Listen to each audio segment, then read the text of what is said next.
नमस्कार, जय हिंद, वंदे मातरम। दोस्तों, आप सभी का बहुत बहुत स्वागत है आपके अपने YouTube प्लेटफॉर्म राजस्थान क्लासेस पर। राजस्थान जीके का टेस्ट आज अपन पढ़ने वाले हैं। डेली रात को ये 9 बजे टेस्ट होता है। दोस्तों, अगर आप राजस्थान के विभिन्न भर्ती परीक्षाओं की तैयारी करते हैं, जैसे कांस्टेबल, वनपाल, वन रक्षक या फिर ग्राम सेवक वगैरह, तो आप हमारे साथ जुड़े रहिएगा डेली रात को 9 बजे। आज का पहला प्रश्न दे दूं, लेकिन उस सभी से पहले बता दूं दोस्तों, आज अपने 40 क्वेश्चन होंगे। इनमें से आपके कितने प्रश्न सही होंगे ये आपको बाहर आके कमेंट सेक्शन में ज़रूर बताना है। दोस्तों, सुपर फास्ट करूँगा, एडवांस भी बताऊँगा, आपका टाइम वेस्ट बिल्कुल भी नहीं करेंगे। ठीक है, पहला प्रश्न है, गोविंद राज कहाँ का शासक था?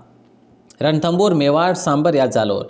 राइट आंसर होगा अपना ए ऑप्शन, रणथंभौर। दोस्तों, गोविंद राज रणथंभौर का शासक था, आप सबको जानकारी है। और अगला प्रश्न आपकी स्क्रीन पर दूं, लेकिन एक चीज़ और ध्यान रखना कि रणथंभौर में चौहान वंश की नींव किसने डाली थी? रणथंभौर में चौहान वंश की नींव भी इन्हीं के द्वारा डाली गई थी। ये चीज़ भी आपको ध्यान रखनी। अगला प्रश्न है, अलाउद्दीन का सेनापति नुसरत खान कौन से युद्ध में मारा गया? दोस्तों, काफ़ी क्वेश्चन जो आपको आ रहे होंगे इनमें से, और काफ़ी ऐसे भी प्रश्न हैं जो मैंने आपको पहले भी बता रखे हैं, और काफ़ी ऐसे प्रश्न भी हैं जो महत्वपूर्ण और एग्जाम में पूछे गए। यहाँ पे राइट आंसर आपका हो जाएगा रणथंभौर। दोस्तों, कौन सा हो जाएगा? रणथंभौर हो जाएगा। नुसरत खान कौन से युद्ध में मारा गया? रणथंभौर के युद्ध में मारा गया। ये जो है ना, एक छोटा सा अभियान था साके से पहले। रणथंभौर जो साका हुआ था, साके से पहले अलाउद्दीन ने नुसरत खान को भेजा था। ठीक है, लेकिन नुसरत खान इस अभियान में मारा गया था। ठीक है, तो दोस्तों, नुसरत खान अभियान में मारा गया, उसके बाद साका हुआ था ये। अगला प्रश्न आपकी स्क्रीन पर है, रणथंभौर के हमीर के विरुद्ध किस मुस्लिम सेना नायक ने खिलजी सेना का नेतृत्व किया था? तो खिजर खान, उलूग खान, कामरू या नुसरत खान? मैंने आपको बताया कि नुसरत खान और कौन कौन दोनों गए थे? उलूग खान व नुसरत खान, ये दोनों गए थे, लेकिन नुसरत खान मारा गया था, उलूग खान वहाँ से भाग गया था। राइट आंसर अपना बी ऑप्शन हो जाएगा। और फिर वापस जो है अलाउद्दीन और उलूग खान और उसकी पूरी सेना जो कि वापस आई और भयंकर युद्ध का अंजाम दिया। 1300 कब हुआ था दोस्तों? 1301 में या 1303 में? जल्दी बताइएगा जिनको भी पता हो। वैसे सबको पता होगा कि रणथंभौर का युद्ध कब हुआ था। Next question show on your screen.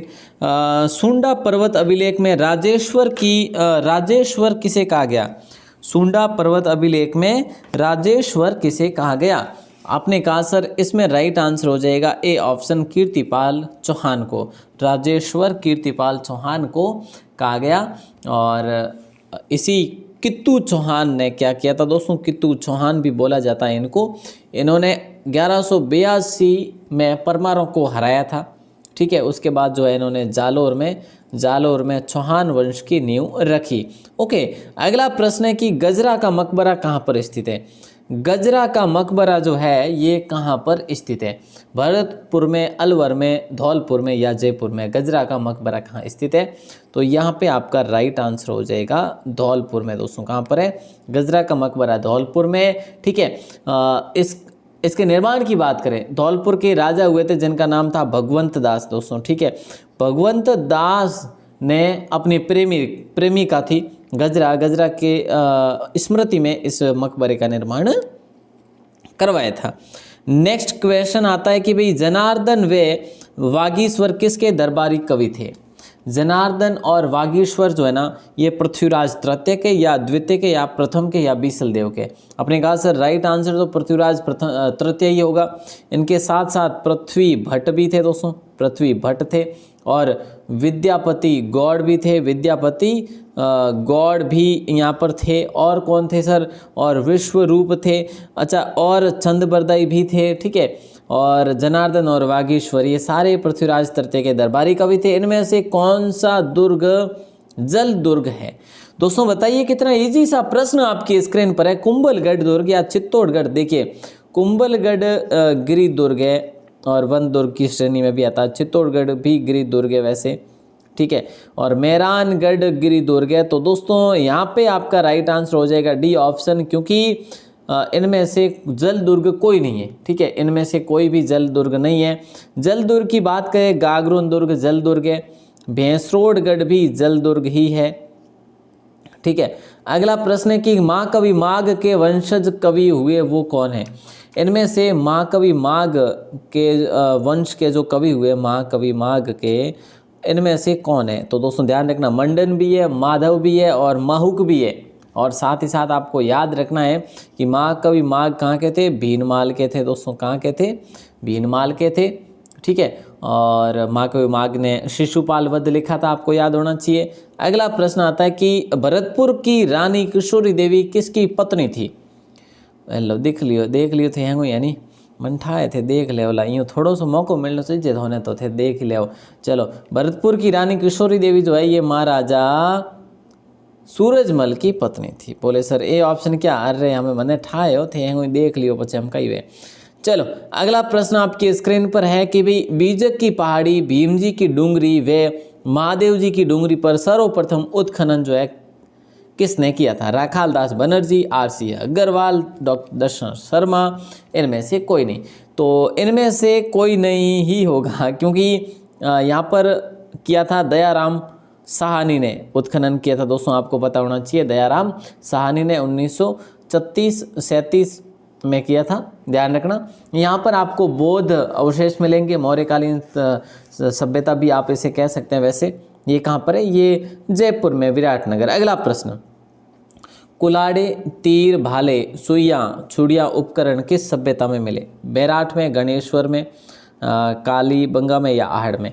तो दोस्तों राइट आंसर जो हो जाएगा आप सभी का हो जाएगा गणेश्वर।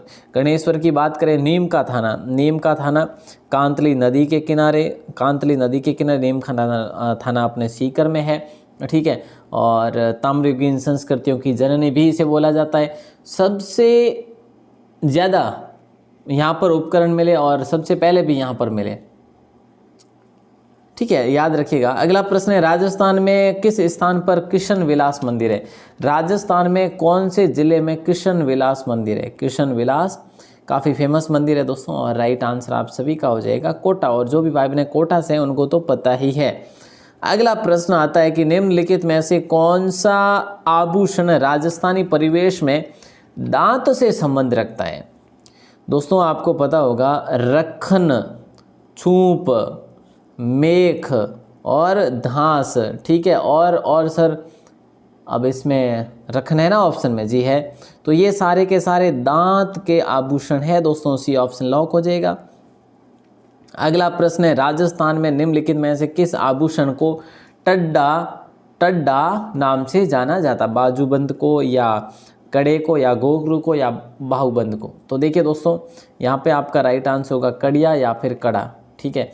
तो टड्डा किसे बोलते हैं, कड़े को बोलते हैं। तो बी ऑप्शन आपका लॉक हो जाएगा। राजस्थान में दोस्तों देखिए आज के क्वेश्चन बिल्कुल न्यू भी है और टफ क्वेश्चन भी है, थोड़े से हार्ड लेवल के भी है, ताकि आपको थोड़ा सा पता चले कि ऐसे प्रश्न भी एग्जाम में पूछे तो हम किस प्रकार से उसको लेंगे। राजस्थान में किस स्थान पर 277 फीट ऊंची भगवान पद्म प्रभु की प्रतिमा स्थापित की गई। कौन से जिले में ये की गई। कितने फीट है, 277 फीट। किसकी है, भगवान पद्म प्रभु की। तो राइट आंसर अपना हो जाएगा पद्मपुरा। अब ये पद्मपुरा गांव कहाँ पे, बोले सर ये जयपुर में। वाह जी वाह, बहुत बढ़िया, चौकी बात है, थे तो होशियार हो गया वाह।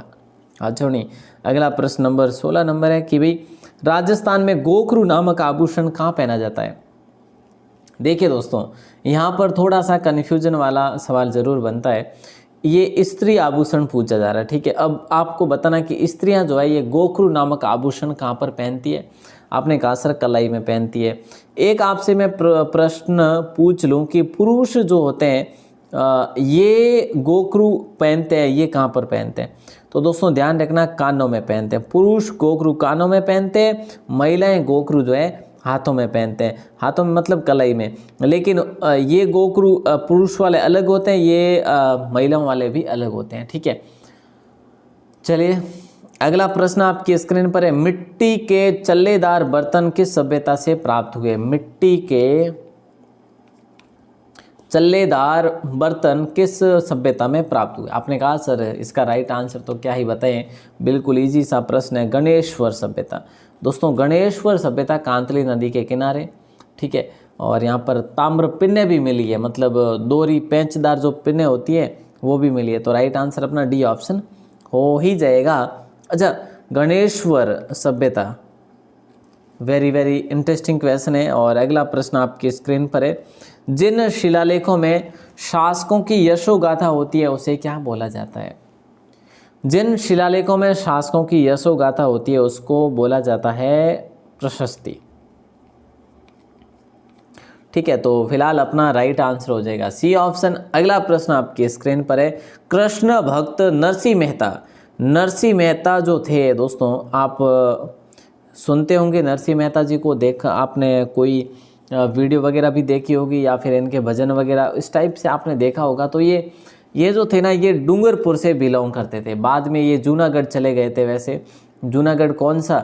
जूनागढ़ गुजरात वाला। ठीक है दोस्तों, तो ये चीज़ें भी आपको ध्यान रखनी है, काफ़ी इंपॉर्टेंट क्वेश्चन था।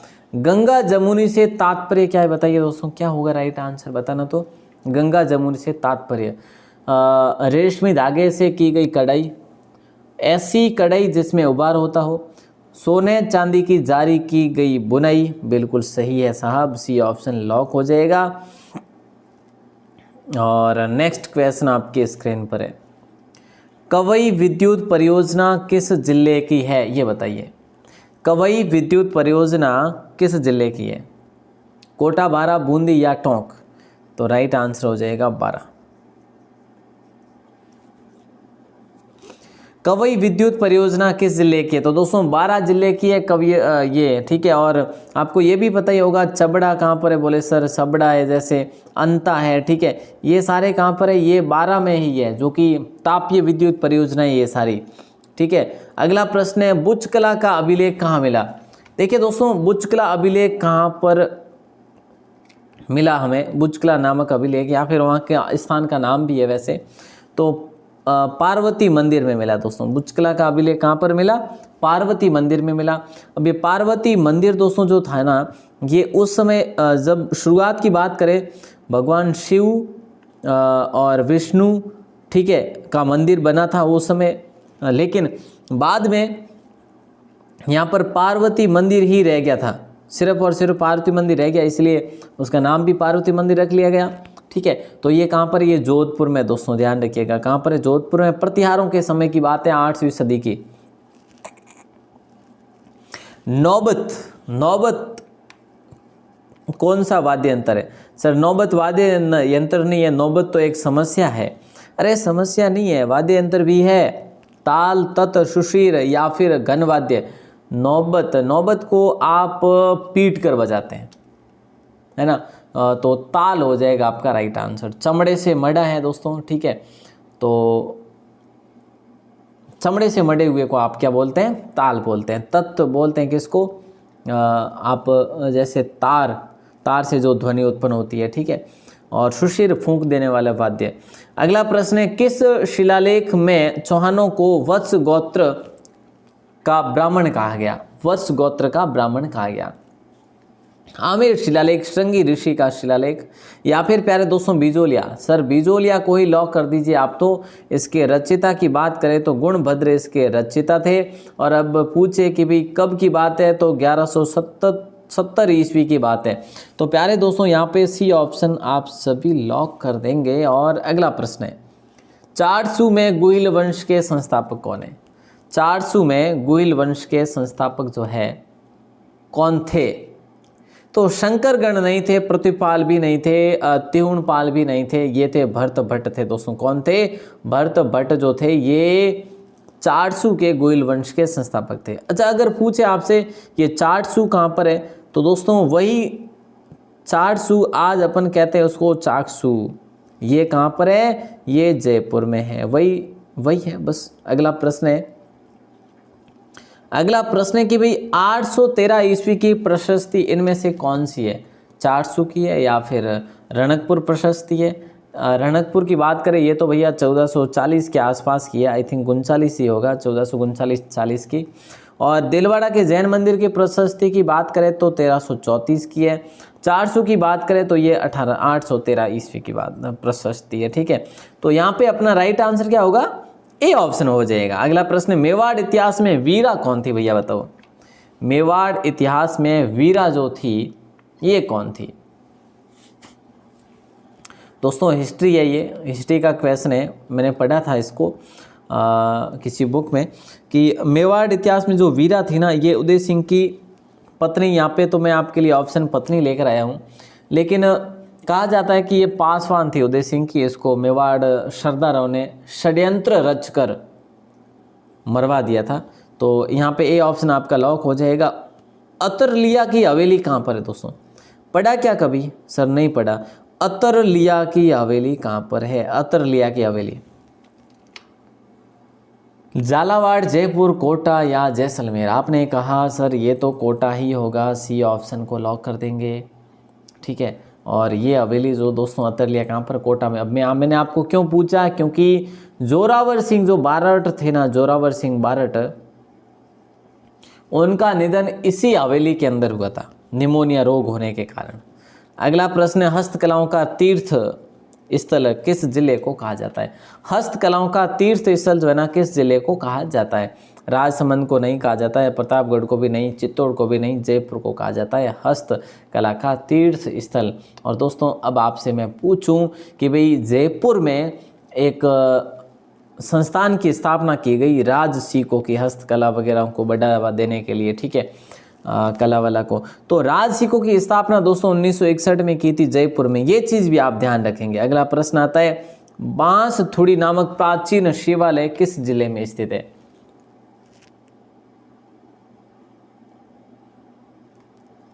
ये बहुत इंपॉर्टेंट क्वेश्चन है दोस्तों। एक वहाँ पर नाला भी बहता है वैसे, जिस नाले का नाम है गोराजी सारण का नाला, ठीक है, और ये अपना राइट आंसर होगा कोटा। कोटा में बांसथुड़ी नामक शिवालय मंदिर। अगला प्रश्न है, वैज्ञानिक नाम एलेक्जेंड्रिया पैराकीट किसे कहा जाता है? हीरामन तोते को? जी सर। टुया तोते को, गागरोन तोते को, या उपरोक्त सभी? तो उपरोक्त सभी को ही आप लोग लॉक करेंगे, क्योंकि ये वही तोता है जो मानव की हूबहू आवाज़ निकालता है। ये वही तोता है जिससे आप हिंदुओं का आकाश लोसन भी बोलते हैं। ये वही तोता है, हीरामन तोता, टुया तोता और गागरोन तोता, सभी एक ही है वैसे, सारे नाम इसी के हैं। लेखक रेवत दान चारण कहाँ के निवासी है? दोस्तों देखिएगा, अच्छा दोस्तों मैं आपको बता दूं, कल सुबह 9 बजे आपके लिए सामान्य विज्ञान की क्लास आएगी। किसकी? सामान्य विज्ञान की। अगर आप एक बार फिर से आप लोगों को मौका दे रहा हूं मैं, अगर आप लोग सपोर्ट दिखाते हैं, सहयोग दिखाते हैं, तो डेली आपके लिए कभी विज्ञान, कभी इंडिया जी के, ऐसे करके अपन ज़रूर पढ़ेंगे, कंप्यूटर ज्ञान भी। तो अगर आप सहयोग दिखाते हैं तो, है ना। लेकिन मुझे ऐसा लगता है इस बार आप सहयोग ना भी करेंगे ना तो भी मैं क्लास लूँगा, ठीक है, पर कंटिन्यू बिल्कुल आपके लिए रहेगी क्लास। तो एक दिन विज्ञान, एक दिन कंप्यूटर, एक दिन जो अपने बोलते हैं जीके, ठीक है। तो सुबह 9 बजे अपनी क्लास कल से स्टार्ट कर देंगे। लेखक रेवत दान चारण कहाँ के निवासी? तो दोस्तों राइट आंसर डी ऑप्शन हो जाएगा, जोधपुर के निवासी थे। इन्होंने लिखा था धरतीरा गीत। क्या लिखा? धरतीरा गीत लिखा, ठीक है। मोस्ट इंपोर्टेंट क्वेश्चन है दोस्तों। अगला प्रश्न है, गागरोन के दुर्ग का निर्माण किसने करवाया था? गागरोन के दुर्ग का निर्माण जो है अचल दास खींची ने, दुर्जन शालहाड़ा ने, या प्रताप सिंह ने? इन दोनों ने नहीं करवाया, इन्होंने भी नहीं करवाया। अपना राइट आंसर हो जाएगा दोस्तों, वैसे डोड परमारों ने करवाया था, डोड परमारों ने, ठीक है। और अचल दास खींची की बात करें तो ये भी इसमें रहे थे, इनका शासन यहाँ पर जरूर रहा था। तो इसीलिए इस दुर्ग को डोडगढ़ कहा जाता है। क्यों कहा जाता है? क्योंकि डोड परमारों ने इसका निर्माण करवाया। डोडगढ़ भी बोलते हैं इसको, धूलरगढ़ भी बोलते हैं, ठीक है। गागरोन दुर्ग को नहीं, दुर्ग को। अगला प्रश्न है, ऊंची विशाल लाट जिसे आप भीम बुर्ज भी बोलते हैं, किस किले में स्थित है? नंबर 34 क्वेश्चन आपकी स्क्रीन पर है, और राइट आंसर अचलगढ़ नहीं होगा, जैसलमेर भी नहीं होगा, पोखरण भी नहीं होगा, तारागढ़ भी हो जाएगा। और राइट आंसर तारागढ़ कौन सा सर? बूंदी वाला क्या? हाँ जी, बूंदी वाला रे, ठीक है। तो काफ़ी इंपॉर्टेंट क्वेश्चन है और ये ऑप्शन लॉक हो जाएगा। खस का उत्पादन करने वाले प्रमुख जिले। अब ये खस है क्या? बोले सर खस एक घास है, आपने कल भी बताया था, और ये सुगंधित घास है, ठीक है। और अगला प्रश्न दूं, लेकिन उससे पहले आपको पता होना चाहिए टोंक, सवाई माधोपुर और कोट भरतपुर। दोस्तों कितना इजी प्रश्न हो गया आपके लिए, 3-4 बार आ गया इस महीने में ये क्वेश्चन, तो आपके लिए अब आप अटकोगे नहीं कहीं पर भी, है ना। हाँ सर नहीं अटकेंगे, चलो बहुत बढ़िया। राजस्थान प्राच्य विद्या प्रतिष्ठान कहाँ पर स्थित है दोस्तों बताइए। राजस्थान प्राच्य विद्या प्रतिष्ठान जो है वो अपना जोधपुर में स्थित है दोस्तों। कहाँ पर है, जोधपुर में। 1951 में इसकी स्थापना यहाँ पर कर दी गई थी। अगला प्रश्न आपकी स्क्रीन पर है कि भरतपुर प्रजामंडल की स्थापना कहाँ पर की गई। तो दोस्तों ये क्वेश्चन भी अपन ने कई बार पढ़ा। भरतपुर प्रजामंडल की स्थापना रेवाड़ी में की गई। रेवाड़ी कहाँ पर है, बोले सर हरियाणा में है। चलो साहब बहुत बढ़िया, है ना। अब कब की गई, तो 1938 में इसकी स्थापना की जाती। तो ये सारी चीज़ें आपको याद रखनी पड़ेगी। नेक्स्ट क्वेश्चन है कि भाई अबोली संस्था की स्थापना किसने की थी, बताइए दोस्तों।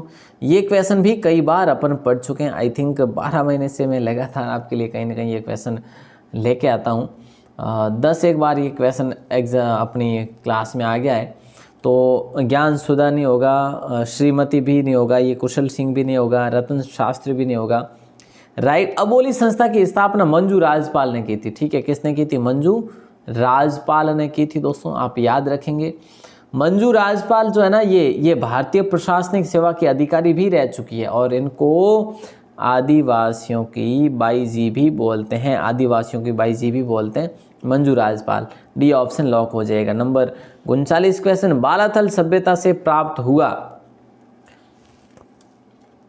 देखिए दोस्तों बालाथल सभ्यता से क्या प्राप्त हुआ, लोहा गलाने की भट्टी, बैल व कुत्ते की मृण मूर्तियाँ और बुने हुए वस्त्र का अवशेष।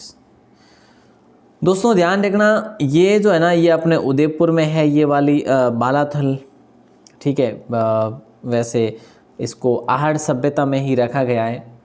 ठीक है, और इसकी अगर मैं आपके लिए बात करूं, दुर्गनुमा भवन इसी सभ्यता में मिला। एक क्वेश्चन मैं आपको और बता दूं दोस्तों, जो कुष्ठ रोगी जो है ना, कुष्ठ रोगी जो भी अपनी राजस्थान की सभ्यताएं हैं, उन सभी सभ्यताओं में से एक ऐसी सभ्यता है जहां पर पहला ऐसा प्रमाण मिला कि यहाँ पर कुष्ठ रोगी भी हुआ करते थे। ठीक है, तो ये चीज़ आप ध्यान रखेंगे। लोहा गलाने की भट्टी भी मिली, बैल और कुत्ते की मृण मूर्तियाँ भी मिली, बुने हुए वस्त्र का अवशेष भी मिला। तो राइट आंसर अपना डी ऑप्शन हो जाएगा। अब आप कहेंगे सर इसकी खोज किसने की, तो ये मैं आपको नहीं बताने वाला। ठीक है, चलिए अगला प्रश्न आपकी स्क्रीन पर है, मेरुतंग व मानतुंग किसके दरबारी कवि थे। हाँ बिल्कुल नहीं बताऊंगा, जो करना है वो कर लो। ठीक है, चलो 40 नंबर क्वेश्चन है, पूछा क्या जा रहा है, मेरुतंग और मानतुंग किसके दरबारी कवि थे। अब आप लास्ट तक जुड़े रहना कि मैं वो प्रश्न कहाँ पर बताऊंगा। तो यहाँ पे अपना राइट आंसर ये ऑप्शन हो जाएगा, राजा भोज के दरबारी कवि थे। दोस्तों कल आपसे मैंने प्रश्न किया था कि गिरि सुमेल युद्ध कब हुआ था, है ना, कब हुआ था, तो 1540 में हुआ था। सबसे पहले आंसर देने वाले यहाँ पर आते हैं भैया जी अनमोल शर्मा जी। सेकंड पे गूंद को लड्डू भाई साहब, अब कहीं क्यों मैं, मनीषा सारस्वत जी थर्ड नंबर पे, फोर्थ पे केपी और 5 पे अतिथि मीना जी, बिल्कुल। सुमन कुमार जी 6 पे हैं, 7 पे काजोल राजपूत जी, 7 पे 8 पे है जय माता दी एंटरप्राइजेज, 9 पे है मनीषा विश्नोई जी, है ना, मनीषा आई थिंक, और टीना राठौड़ नंबर 10 पे जी।